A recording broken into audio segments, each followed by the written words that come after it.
Long before the world knew this place, Polynesian explorers set sail across the Pacific, guided only by the stars and the ocean's rhythm. Around 1200 AD, they reached a volcanic island smaller than most cities, yet rich with palm forests, fertile soil, and wildlife.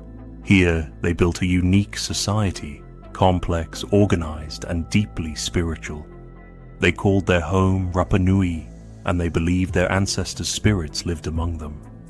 To honor those ancestors, they carved massive statues, the Moai, from volcanic rock.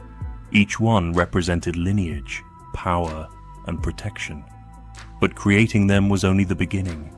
Moving them across miles of rugged terrain remains one of history's greatest feats. The quarry at Rano is where it all began. Here, dozens of statues still lie half buried in the earth, frozen in time, abandoned mid-creation. Crafted from volcanic tuff, a soft, workable stone, the Moai were carved directly out of the mountain, shaped with basalt tools. Some stood 10 meters tall, others weighed more than 80 tons. Each one unique, each one a face of a revered ancestor.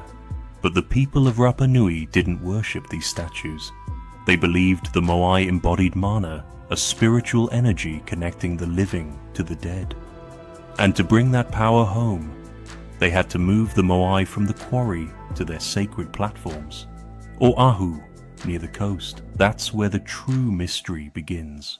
For centuries, explorers and archaeologists puzzled over the question: how could a society with no wheels, no cranes, and no draft animals move statues weighing as much as jet aircraft? Early theories imagined wooden sleds and rollers dragged slowly across the island. Others suggested the statues were laid on their backs and hauled along on greased paths. But the most extraordinary theory came from legend.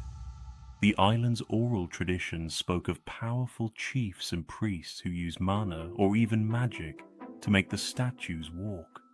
In later centuries, storytellers said the wizard Merlin himself could have done it, linking faraway myths to this distant island's mystery. Modern science found something surprising. Those legends might not be entirely wrong. In 2012, archaeologists Terry Hunt and Carl Lipo recreated the process. Using ropes, small teams of people rocked replica statues side to side, inching them forward, upright, just as the stories described. No magic, just remarkable engineering, coordination, and belief. But Rapa Nui's brilliance came at a cost.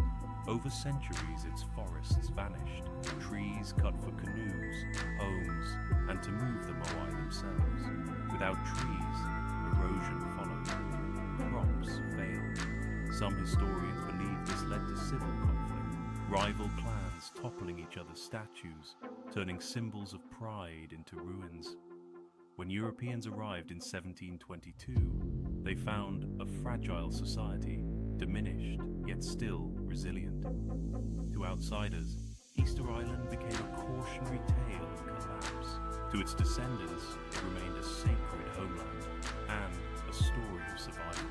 Today, archaeologists, scientists, and the Rapa Nui people work together to restore the Moai and rediscover their lost meanings.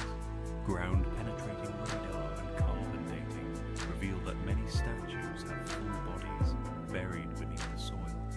Modern studies show the builders used simple tools, rope systems, and physics, proof of human determination rather than supernatural intervention. Still, the Moai's gaze tells another story. Each statue faces inland, toward the villages they were meant to protect. Not looking out to sea, but watching over their people. Power, faith, connection. Maybe the mystery isn't how they moved the stones, but what drove them to try. Rapa Nui remains a riddle carved in stone, a testament to creativity, endurance, and belief.